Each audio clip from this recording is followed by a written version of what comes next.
السلام علیکم friends, welcome to کتاب نگری یوٹیوب چینل کتابوں کی نگری میں خوش آمدید۔ میں ہوں آپ کی ہوسٹ اقرا یاسین، اور آج میں آپ کے لیے لے کر آئی ہوں کتاب نگری یوٹیوب چینل کی طرف سے رائٹنگ کمپٹیشن کے ایک اور ناول قفس حیات کو لے کر، جو کہ تحریر ہے اقرا فاطمہ کی۔ تو چلیے چلتے ہیں کہانی کی جانب۔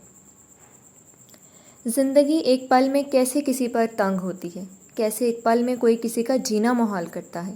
اور کیسے کسی کا متواتر چلتا سانس ایک پل میں ہی اٹکنے لگتا ہے۔ اس پل اگر اس سے کوئی پوچھتا تو وہ اسے بتاتی، بلکہ بتاتی ہی نہیں، یقیناً دکھاتی بھی، جس کا اس پل وہ خود عملی مجسمہ ہی نہیں، عملی تفسیر بنی ہوئی تھی۔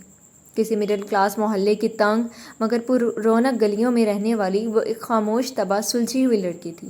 اپنے کام سے کام رکھنے والی، ایک بے ضرر سی روح کی مالک، جو کسی کتابی اپسرا کی مانند نہایت حسین و جمیل تراشیدہ جسم اور دودھیا رنگت کی مالک تو نہ تھی، جس پر اگر کوئی نظر ٹھہرتی تو واپس پلٹنا بھول جاتی۔ نہ ہی وہ اتنی حور شکل تھی جس کے حسن کی قصیدوں سے نہ تو کوئی دیوانہ پہروں چاند سے باتیں کرنے لگتا تھا، اور نہ ہی وہ ایسی تھی کہ کوئی اپنے دل و جان سے اس پر فدا ہو جاتا، بلکہ اس سب کے برعکس وہ حقیقی دنیا کے ایک قبول صورت مڈل کلاس فیملی سے تعلق رکھنے والی متناسب جسم و جسامت اور ہلکی سانولی رنگت کی مالک، ڈھکی چھپی مگر پرکشش شخصیت کی مالک تھی، جس کی فطری حیا کے باعث کسی اپنے نے تو کیا، کسی انجان نے بھی آنکھ نہ اٹھائی تھی۔ چادر میں لپٹی اپنے بھائی کے ہمراہ اس کے قدموں پر قدم رکھ کر چلتی ہوئی وہ جب بھی گلی سے گزرتی تھی تو وہاں موجود نگاہیں اس کے جھکے سر اور پروقار چال کے روب و حیا سے اپنے آپ چھپ جایا کرتی تھی، یہاں تک کہ راہ میں پڑا اڑیل اور بے فیض پتھر بھی اس کی بے آواز قدموں کی چاپ سے اپنے آپ چپ چاپ بنا کسی حیل و حجت کے اپنی راہ بدل لیا کرتا تھا۔ مختصر یہ کہ اس چھوٹی سی دنیا کی تنگ اور پر رونق گلیوں میں بسے ایک جہان میں اس پاک سرشت اور بے ضرر لڑکی کی پاکیزگی ایک نور کی طرح پھیلی ہوئی تھی، جس سے نہ صرف اس کے اپنوں بلکہ غیروں کی نسلیں بھی کسی روشن مثال کی مانند مسلسل فیض پا رہی تھی۔ اپنی پیدائش سے لے کر بچپن اور بچپن سے لے کر لڑکپن تک کا زمانہ اس نے اسی محلے میں گزارا تھا، جہاں کا رہائشی ہر ذی نفس اس کی معصومیت اور پاکیزگی کے ساتھ ساتھ اس کے والدین کی شرافت اور خاندانی اوصاف کا دل سے معتقد تھا۔ یوں تو شرافت میں محلے کا ہر گھرانہ ہی اپنی مثال آپ تھا، لیکن ان سب میں بھی ان کے گھرانے کا الگ اپنا ہی مقام تھا۔ وجہ اس کے والدین کی گئی ان دونوں بہن بھائی کی بہترین تربیت تھی، جس میں اس کے والدین نے کبھی کوئی کمی نہ چھوڑی تھی۔ یہی وجہ تھی کہ بہترین تربیت کے باعث وہ باقی بچوں کی طرح کسی بھی قسم کی بری عادات کا شکار نہیں ہوئے تھے، جس کی بدولت محلے کے والدین اپنے بچوں کو ان دونوں بہن بھائی کی مثال دیتے نہیں تھکا کرتے تھے، جن کے بچوں کے ہمراہ تعلیم حاصل کرنے کے بعد ہی جہاں اس کے بھائی نے محنت اور دیانتداری کے بلبوتے پر اپنے والد کے ہمراہ ان کا کاروبار چمکایا تھا، وہیں اس نے اپنے محلے کی لڑکیوں کے ہمراہ اپنا میٹرک کا امتحان دیا تھا، جس کے باعث ان دنوں اس کے میٹرک کے رزلٹ کی آمد تھی، جس کے لیے اپنے گھر کی اکلوتی بیٹی ہونے کے باعث آنکھوں ہی آنکھوں میں اپنے روشن مستقبل کے خواب سجائے وہ بے رنگ ہواؤں کے سنگ اڑتی جا رہی تھی، اس امید پر کہ عنقریب اس کی 2 سالوں کی محنت رنگ لانے والی تھی، اور جس کے تقاضے کے سبب جلد ہی اس کے والد اس کا ایڈمیشن شہر کے کسی بہترین کالج میں کروانے والے تھے، اس بات سے بے خبر کہ یہ سب کچھ محض اس کی اپنی ذاتی اور من گھڑت خام خیالی تھی، کیونکہ اس کے والد اپنے محلے کے سب سے بڑھ کر پڑھے لکھے، باشعور اور معاملہ فہم انسان ہونے کے باوجود اپنی اکلوتی بیٹی کی ذاتی خواہش یعنی کالج ایڈمیشن کے خلاف اٹھ کھڑے ہوئے تھے۔ کوئی ضرورت نہیں ہے اسے کالج بھیجنے کی، گھر بیٹھ کر آرام سے گھرداری سیکھے بس۔ اپنے والد کے انکار کا سن کر لاکھ منتوں سماجتوں کے بعد آج بالآخر اس نے اپنی امی کو اپنے ابو سے اس کے کالج ایڈمیشن کے حوالے سے بات کرنے پر راضی کر لیا تھا۔ جب ظہر کی نماز کے لیے وضو بنانے کے بعد اپنے بال سنوارتے ہوئے اپنے والد کے اپنی والدہ کو اس کے کالج میں ایڈمیشن کے حوالے سے صاف صاف انکار کرتے سنا تھا، جسے سننے کے بعد اسی کمرے کے دروازے کے باہر اپنے حق میں فیصلے کے انتظار میں کھڑی اس نازک لڑکی کا دل اور مان پوری طرح ٹوٹا تھا۔ آپ میری بات سمجھنے کی کوشش کریں، اس کی ہم عمر اور ہم جماعت سبھی لڑکیاں کالج میں ایڈمیشن لے رہی ہیں، تو ایسے میں اگر ہم اس کا کالج میں داخلہ نہیں کروائیں گے تو وہ بہت برا محسوس کرے گی، اور سب سے بڑھ کر اس کی زندگی کے ان گزرے 10 سالوں کی محنت بھی تو ضائع ہو جائے گی۔ اس طرح آپ سمجھ رہے ہیں نا میری بات؟ میں تو سمجھ رہا ہوں زلیخا بیگم، لیکن آپ نہیں سمجھ رہی۔ آج کل حالات بہت خراب ہو گئے ہیں، بچیوں کا گھر سے نکلنا نہایت ہی غیر محفوظ ہو گیا ہے، ہر عزت دار کو اپنی عزت کا خطرہ لاحق ہو گیا ہے، اور میں کون سا اس کا دشمن ہوں جو ایسا کر رہا ہوں؟ باپ ہوں اس کا، جو کر رہا ہوں اس کے اچھے کے لیے ہی کر رہا ہوں، لیکن پھر بھی آپ چاہتی ہیں تو میں اس کو اوپن کے ذریعے داخلہ بھیج کر کتابیں لا دیتا ہوں، گھر بیٹھ کر تیاری کر کے امتحان دے لے، بس اس سے زیادہ کی ضرورت نہیں۔ اچھا چلتا ہوں، خدا حافظ۔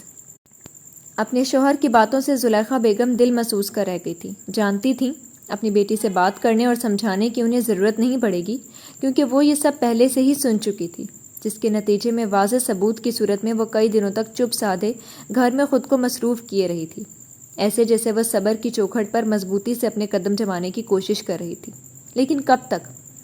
اس دن اپنے والد کی بات سننے کے 3 ہفتوں بعد جب شہر کے سرکاری اور غیر سرکاری سب کالجوں میں داخلے شروع ہوئے تو اس کی سہیلیوں کی بازگشت اور چہمگوئیوں نے اس کے کانوں کے راستے اس کے صبر کے سب ناطے توڑوا دیے تھے،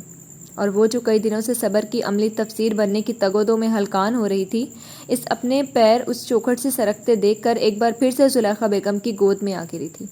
جبکہ دوسری جانب زلیخا بیگم جو اس کی جانب سے مکمل طور پر آسودہ خاطر ہو گئی تھی، ایک بار پھر سے اس کی اکلوتی خواہش کے بضد روبرو ہونے سے ایک نئی فکر میں مبتلا ہو گئی تھی۔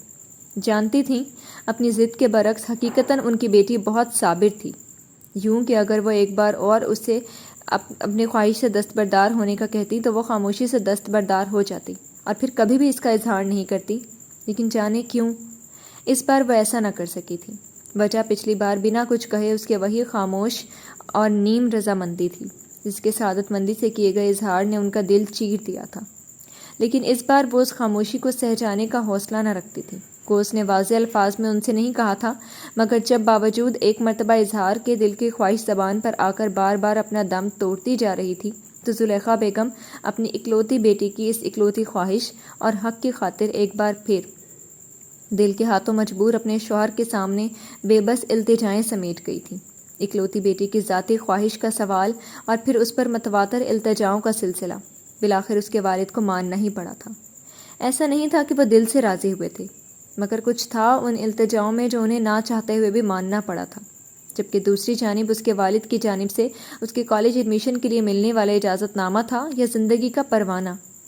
اکثر خاموش رہنے والی وہ لڑکی اب وجہ بے وجہ پورے گھر میں چہکتی پھر رہی تھی، جسے چہکتے اور پاگلوں کی طرح خوشی مناتے دیکھ کر زلیخا بیگم اور اس کی اکلوتی بھابھی اس کی نظر اتارتے نہیں تھک رہی تھی۔ پھر کچھ ہی دنوں بعد ایک روشن صبح اس کے والد شہر کے بیچوں بیچ موجود شہر کے ایک مشہور کالج میں اس کا داخلہ کروانے کے بعد واپسی پر اس کے لیے منتخب کردہ مضامین کی کتابیں بھی لے آئے تھے، جنہیں پاتے ہی گویا اسے ہفتے کلیم کی دولت مل گئی تھی۔ خوشی سے چوم کر آنکھوں سے لگانے کے بعد جنہیں اس نے عقیدت سے کسی متبرک چیز کی طرح ان کتابوں کے ہمراہ ہی لائے گئے اپنے نئے کالج بیگ میں سنبھال کر رکھ لیا تھا، اور پھر خدا خدا کر کے قلیل المدت مگر طویل انتظار کے بعد وہ دن بھی آن پہنچا تھا جس کی روشن سحر میں اس نے کالج میں اپنا پہلا قدم رکھنا تھا۔ لیکن اس سے قبل ہی رات کے وقت جب وہ اپنے والدین کے لیے موسم کی مناسبت سے گرما گرم دودھ لے کر جا رہی تھی، اس کی نئی اور روشن دن کے طلوع کے حوالے سے ساری خوشی مان پڑ گئی تھی۔ صالحہ کی ماں، تمہارے کہنے پر میں صالحہ کا داخلہ شہر والے کالج میں تو کروا آیا ہوں، اور ہمیشہ کی طرح بنا کسی احسان کے اس کے کالج کے خرچے اٹھانے کو بھی تیار ہوں، جس کی اسے یا تمہیں کسی بھی قسم کی فکر کرنے کی کوئی ضرورت نہیں۔ لیکن ایک بات تم بھی سن لو اور اپنے انداز میں اسے بھی اچھی طرح سمجھا دینا۔ میں بار بار نہیں دہراؤں گا، بتا دینا اسے کہ کالج میں تمیز سے رہے، سر پر دوپٹہ اوڑھ کر، نظریں نیچی رکھ کر اور ادب و احترام کے دائرے میں رہ کر۔ جو پڑھنا ہے پڑھے، اساتذہ کے ساتھ زیادہ گھلنے ملنے کی اسے قطعاً کوئی ضرورت نہیں، کیونکہ میں دیکھ کر آیا ہوں عورتوں کے ساتھ ساتھ وہاں جوان مرد بھی پڑھاتے ہیں، جس کی وجہ سے اسے کہنا اور بھی محتاط رہے اور خیال رکھے اس کی کسی بھی قسم کی کوئی بھی حرکت شکایت کی طرح کی صورت مجھ تک نہ پہنچے، اور اپنے طور پر اچھی طرح تسلی کر لینا تم کہ وہ یہ سب باتیں اچھی طرح سمجھ جائے۔ باقی تم ماں ہو، کیسے سمجھانا ہے بہتر جانتی ہو۔ رات کے کھانے کے بعد وہ اپنے والدین کے لیے گرما گرم دودھ لیے ان کے کمرے کے دروازے کے قریب ابھی پہنچی تھی جب اندرون خانہ اپنے والد کی آواز پر کالج میں ایڈمیشن پر خوشی پر اوس پڑتی دیکھ کر اگلے ہی پل اس نئی مگر بھاری ذمہ داری کے بوجھ سے کندھے جھکا گئی تھی۔ فکر نہیں کریں آپ، میں سمجھا دوں گی اسے، اس نے اپنی والدہ کو کہتے سنا تھا، جس کے بعد اپنے والدین کو گرما گرم دودھ پیش کرنے کے بعد وہ خاموشی سے انہیں بنا کوئی تاثر دیے وہاں سے لوٹ آئی تھی۔ اگلی صبح اس کے کالج کے پہلے روز اس کی والدہ نے نہایت غیر محسوس انداز میں اپنی عزت اور لاج کی تمام تر بھاری ذمہ داری اس کے پہلے سے جھکے نازک و ناتواں کندھوں پر ڈالنے کے بعد خوشی خوشی اس کے ماتھے پر اپنی محبت کی مہر ثبت کرنے کے بعد اسے اس کے کالج روانہ کیا تھا، جس کے سبب وہ جو اپنے کالج میں داخلے پر خوشی سے ہواؤں میں اڑ رہی تھی، نئی جگہ، نئی زندگی اور اپنے مستقبل کے متعلق ان گنت خواب دیکھتی خوشگمانیوں کی سرحد چھو رہی تھی، ایک دم ہی بھاری ذمہ داری کے بوجھ تلے دب گئی تھی، جس کے سبب کالج میں گزرنے والا اس کا پہلا دن وہاں اڑتی سینکڑوں تتلیوں کی مانند بہترین اور خوشگوار گزرنے کے بجائے اس نئی سونپی گئی ذمہ داری کے بوجھ تلے شعور و اعصاب پر حاوی اس نئے خوف کے زیر اثر انجانے چہروں کو سمجھنے اور نئی اجنبی آوازوں کو سننے اور پہچاننے میں صرف ہو گیا تھا۔ ذمہ داری تھی یا امتحان، لیکن خوابوں میں کھیلنے والی اس ننھی لڑکی کو ذمہ داری کے بوجھ تلے لمحوں میں بوڑھا کر گیا تھا۔ کالج جاتے ہوئے مسلسل اسے 1.5 سال کا عرصہ ہو گیا تھا، جو نہایت خوش اسلوبی سے اس بھاری ذمہ داری کے بوجھ کے ساتھ بھی بہترین گزر گیا تھا، جس سے اسے وہاں حصول علم کے ساتھ ساتھ نئی اور بھاری ذمہ داریوں سے خوش اسلوبی سے عہدہ برا ہونے اور کچھ نیا سیکھنے کا موقع ملا تھا، جس کی بدولت اب وہ کالج میں اپنا وقت گزارنے کے ساتھ ساتھ کسی بھی متوقع مسئلے کا سامنا کرنا اور اپنے وقت کو بہترین انداز میں صرف کرنا بھی سیکھ گئی تھی۔ یہی وجہ تھی کہ اس کے لیے اس کے کالج کا دوسرا سال پہلے سال سے کئی گنا بہترین اور عمدہ ثابت ہوا تھا، اور یقیناً ایسا ہی رہتا۔ لیکن ان دنوں جب اس کے سال اول کے نتیجے کا اعلان ہونے والا تھا، اس کے کالج میں ایک نئے پروفیسر کا اضافہ ہو گیا، جن کا تعارف خود انہوں نے اپنے متاثر کن حسن و انداز اور خوبصورت لب و لہجے سے تقی نور کروایا تھا، جس کا سحر ہی تھا کہ اس تعارفی وقفے کے دوران وہاں موجود ہر اسٹوڈنٹ اور پروفیسر کو اپنے انداز بیان اور معزز حلیے کی بنا پر ایک انسپریشنل پرسنالٹی کے طور پر خاصے بھائے تھے، اور وقت گزرنے کے ساتھ ساتھ جن کے سحر نے وہاں زیر تعلیم اسٹوڈنٹس کے ساتھ ساتھ پروفیسرز کو بھی اپنا گرویدہ بنا لیا تھا، اور وقت گزرنے کے ساتھ ساتھ ان پروفیسرز کی شخصیت کا رعب تھا یا میٹھے لب و لہجے کا کمال، سب اسٹوڈنٹس اور ساتھی پروفیسرز ان کے سحر میں بری طرح جکڑ گئے تھے، اس بات سے بے نیاز کہ وہ پروفیسر کون تھے، کہاں سے تھے اور وہاں کیسے آئے تھے۔ جب کسی کو بھی اس بات سے کوئی غرض نہ رہی تو سب کو بے خبر جان کر آہستہ آہستہ ان پروفیسر صاحب نے سب کو خبردار کر دیا۔ اپنے اعمال سے وہ عزت اور احترام جو ان کی نظروں میں اسٹوڈنٹس اور ان جیسی دوسری اصناف کے لیے پہلے بدرجہ عتم موجود تھا،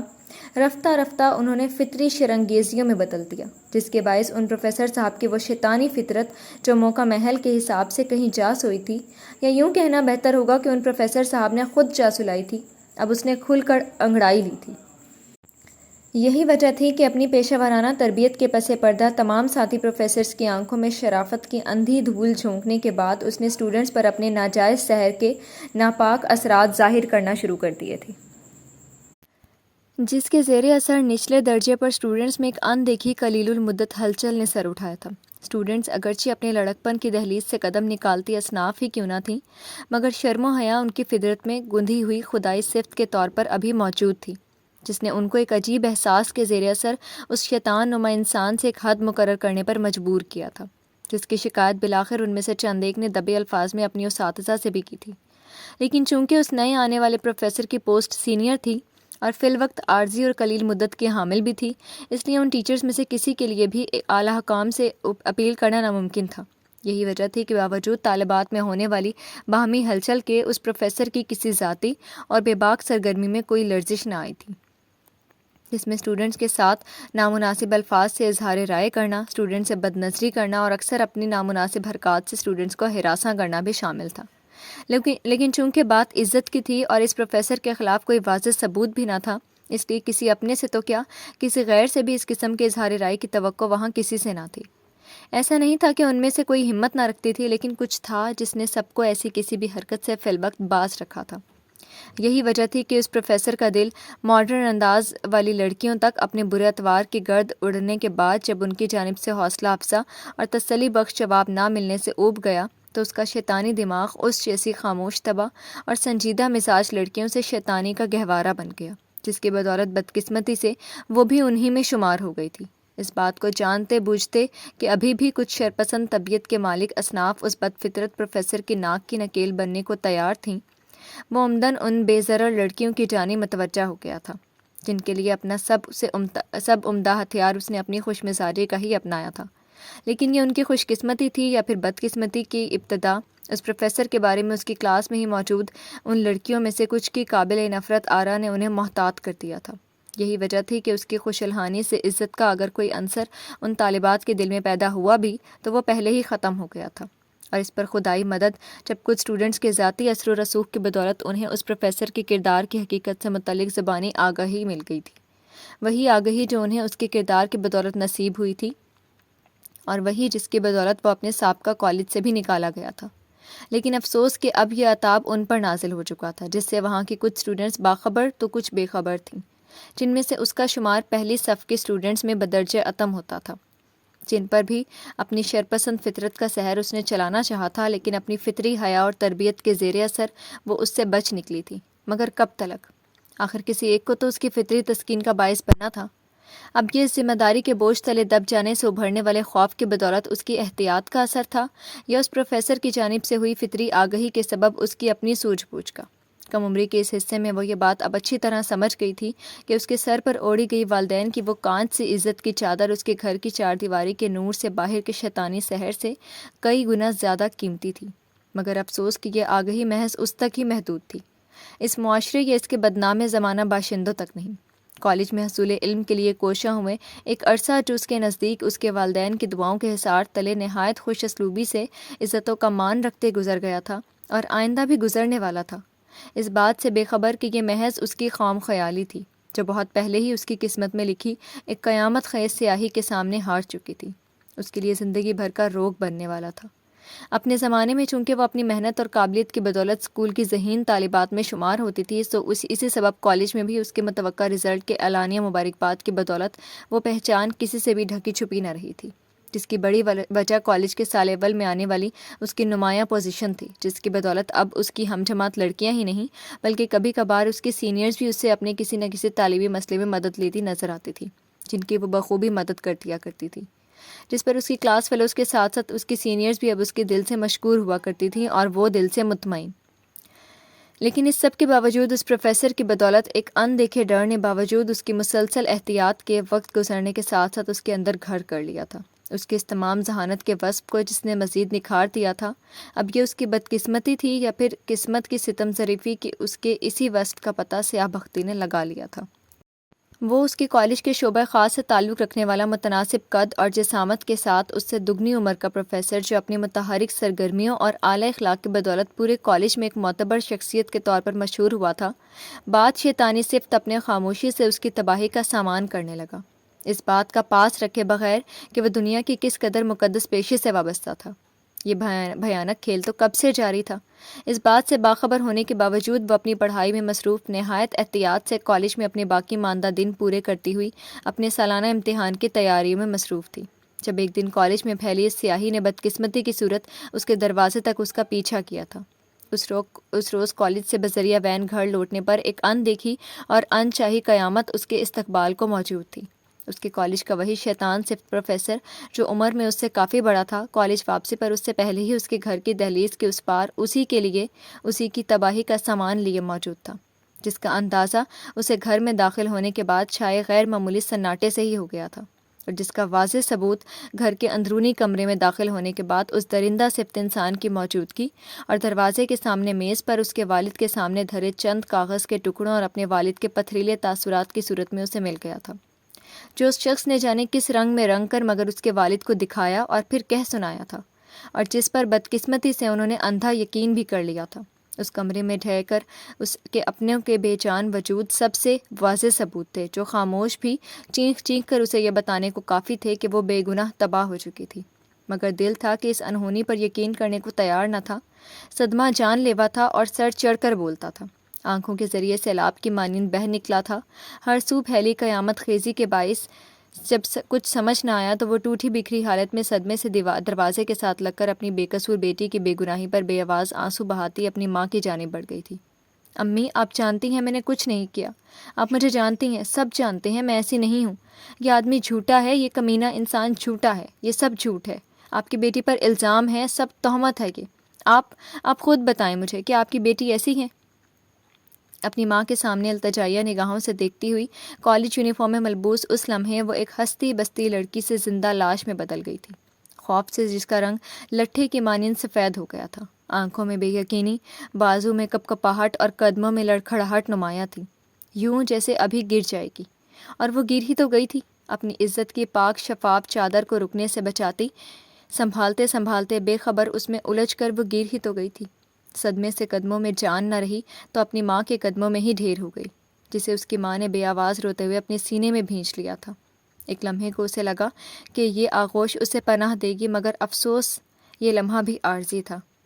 صالحہ، یہ آپ کیسی باتیں کر رہی ہیں؟ آپ میری محبت ہیں، میں آپ پر یہ الزام کیوں لگاؤں گا؟ اور آپ بھی تو مجھ سے محبت کرتی ہیں، کیا آپ نے نہیں کہا تھا مجھ سے آپ میری ہیں اور میرے ساتھ زندگی گزارنا چاہتی ہیں؟ مجھ سے ہی آپ کی زندگی ہے، اگر میں نہیں تو کچھ بھی نہیں، آپ بھی نہیں۔ آپ نے ہی تو کہا تھا مجھ سے، بتائیں نا سب کو۔ وہ بد چلن حیوان اپنی شیطانی مسکراہٹ لبوں پر سجائے صالحہ پر قاتلانہ وار کرنے سے باز نہیں آیا تھا، جبکہ اس کے والد، جو اس کے لیے رحم کی ذرا بھر بھی رمق اپنے دل میں رکھتے تھے، نہایت صفاقی سے اسے بھی نکال باہر کرتے غصے کی شدت سے مزید لال ہو گئے تھے۔ خدا کی قسم یہ جھوٹ بول رہا ہے ابو، میں نے ایسا کچھ نہیں کیا، خدا کی قسم ابو۔ صالحہ اس کمینے انسان کی کمینگی سے دل و جان سے کانپ کر رہ گئی تھی۔ اسے یہ سمجھنے میں ذرا بھر بھی دیر نہیں لگی تھی کہ اس کے آنے سے قبل وہاں کیا قیامت گزر چکی تھی، مگر مجبور تھی، خود کو اس درندے کا شکار بنتا نہیں دیکھ سکتی تھی، اس لیے موہوم سی امید لیے اپنے ابو کی جانب بڑھ گئی۔ لیکن اس سے قبل وہ کوئی بات کرتی، اس کے والد نے اسے خود سے پرے دھکا دینے کے بعد اپنا رخ اس سے موڑ لیا تھا اور بلند آواز میں اس کے اکلوتے بڑے بھائی سے مخاطب ہوئے تھے۔ باسط، شہر سے مولوی لے کر آؤ، ابھی کے ابھی، میں مزید اب اور اس نحوست کو اپنے گھر میں نہیں دیکھنا چاہتا۔ ابھی اور اسی وقت میں نکاح کروا رہا ہوں اس بدذات کا، وہ بھی اس ماسٹر کے ساتھ۔ سن لے سب، میں اس بے حیا اور بدذات کو مزید اپنے گھر میں ایک لمحے کے لیے بھی برداشت نہیں کروں گا۔ سنا نہیں تم نے میں نے کیا کہا؟ جاؤ یہاں سے۔ وہ جو اپنے لیے نرم آغوش تلاش رہی تھی، اپنے والد کے اس موت کے فرمان کو سنتے ہی رہتی سہتی ہمت سمیت زمین پر ڈھہ گئی تھی، جبکہ اس کا ماں جایا بھائی اپنے والد کی اس گرجدار آواز سے بے تاثر چہرہ لیے اپنے قدم باہر کی جانب بڑھا گیا تھا۔ بھائی، یہ جھوٹا ہے، یہ مکار شخص مجھ پر الزام لگا رہا ہے اور آپ دیکھ رہے ہیں۔ بھائی آپ تو مجھے جانتے ہیں، گلی میں آپ کے قدموں پر پاؤں رکھ کر چلتی آپ کی بہن نے کبھی نگاہ اٹھا کر بھی کسی کی طرف نہیں دیکھا، یہ بھی نہیں دیکھا کہ اس کا بھائی اسے کہاں لے جا رہا ہے۔ آپ کو لگتا ہے میں ایسا کر سکتی ہوں؟ میں ایسی ہوں؟ آپ بتائیں نا بھائی، آپ کو لگتا ہے کہ آپ کی بہن ایسی ہو سکتی ہے؟ دروازے کی جانب بڑھتے ہوئے اپنے بھائی کے قدموں کو اپنے بے جان ہاتھوں سے تھامتے ہوئے اس نے ایک آخری ناکام التجا اپنے بھائی سے بھی کی تھی۔ اگر اس کے لیے دل میں اتنی سی بھی ہمدردی اٹھ رہی ہے تو تم بھی سن لو، اٹھاؤ اپنی بیوی بچوں کو اور چلتے بناؤ اس کے ساتھ، اور ہاں، جاتے جاتے مجھ سے آنکھ نامہ بھی لیتے جانا۔ اس کے سر پر شفقت کا ہاتھ پھیرتے اس کے بھائی کی جانب سے اس سے قبل اس کی التجا سن لی جاتی، یا کوئی ایسا خیال بھی اگر اس کے ذہن میں تھا وہ اپنے والد سے اس کا اظہار کرنے کے بارے میں سوچتا، اس کے والد کے اگلے فرمان نے اس سے قبل ہی اسے بے حس ہونے پر مجبور کر دیا تھا، جبکہ وہ درندہ صفت انسان جو اس کے گھر کے ساتھ ساتھ اس کی زندگی میں قیامت ڈھانے کا سبب بنا تھا، خاموش تماشائی بنا معاملہ سنگین حد تک صندوق کی آخری کیل کی مانند اپنے حق میں ٹھونکتا دیکھ کر کمینی ہنسی ہنستا سر جھکا گیا تھا۔ اپنے والد کے اس درجہ صفاقیت سے بھرپور فیصلے نے اس کے جسم سے بچی کھچی جان اور باقی ماندہ روح بھی کھینچ لی تھی۔ جو ذرا بھر امید بچی تھی اپنی ماں کے بے جان سہارے کے ساتھ، وہی آخری بچی کھچی امید لیے آخری بار وہ اپنے والد کی جانب بڑھی تھی۔ ابو، یہ تو مجھ سے پہلے نہ جانے کتنوں کا نقصان کر چکا ہے، آپ جانتے بھی نہیں کہ کتنوں کا گنہگار ہے،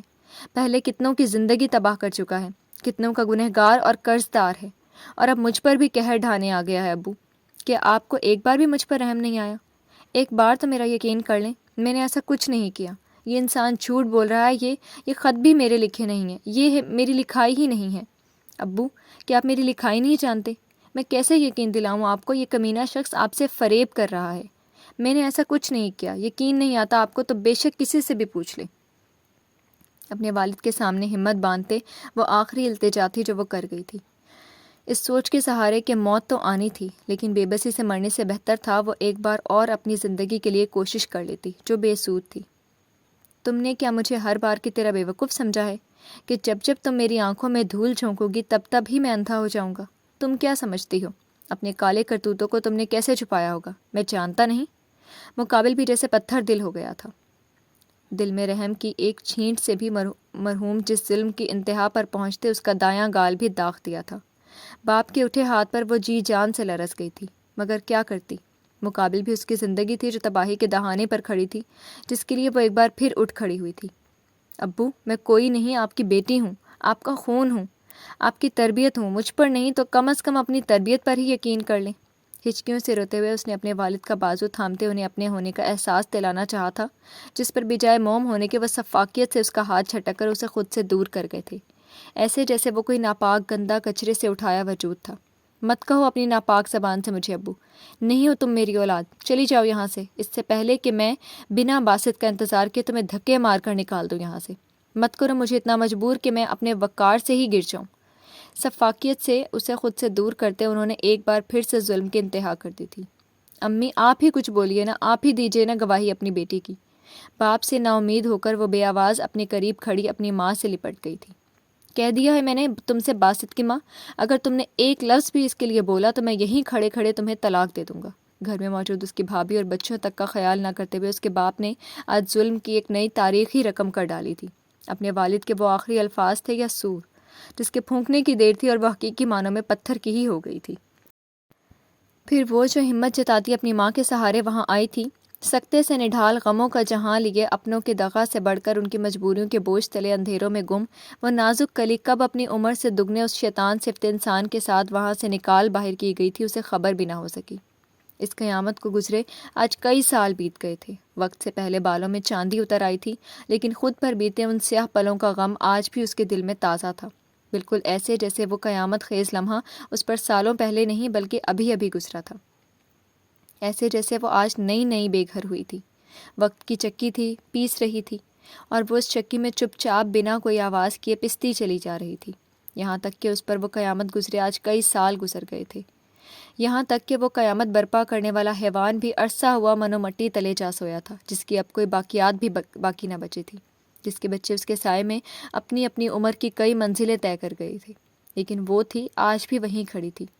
ماں باپ کو گزرے بھی زمانہ بیت گیا تھا، جنہوں نے اس پر گزری اس تباہی کے بعد پلٹ کر اس کی خبر بھی نہ لی تھی۔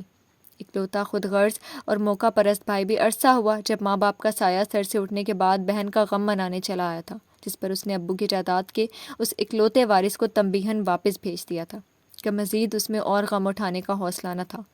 غم و اندوہ کا سیلاب تو اس کی زندگی میں پہلے ہی ٹھہر چکا تھا، اس کا سب کچھ بہا لے جانے کے بعد بھی، اس کی عزت، اس کا گھرانہ اور نہ جانے کیا کیا، مگر اب وہ مزید اس میں کوئی طوالت نہیں چاہتی تھی، چاہی تھی یا انچاہی، مگر اب کچھ زندگیاں تھیں جو اس کے محتاج تھیں، جن سے وہ لمحے بھر کی بھی کوتاہی نہیں برت سکتی تھی، کیونکہ جیسی بھی تھی مگر یہی اب اس کی دنیا تھی جس کی اسے ضرورت تھی، جسے حیوانیت کی گھٹا ٹوپ سائے کی وحشت ناک تاریکیوں سے انسانیت کے معراج تک لے جانا اب اس کی ذمہ داری تھی، بھاری ذمہ داری۔ جی تو فرینڈز، کیسا لگا آپ کو یہ ناول؟ امید ہے آپ کو پسند آیا ہوگا۔ کمنٹ سیکشن میں اپنی رائے کا اظہار ضرور کیجیے گا۔ پھر حاضر ہوں گے کسی نئے ناول کے ساتھ، تب تک کے لیے شکریہ۔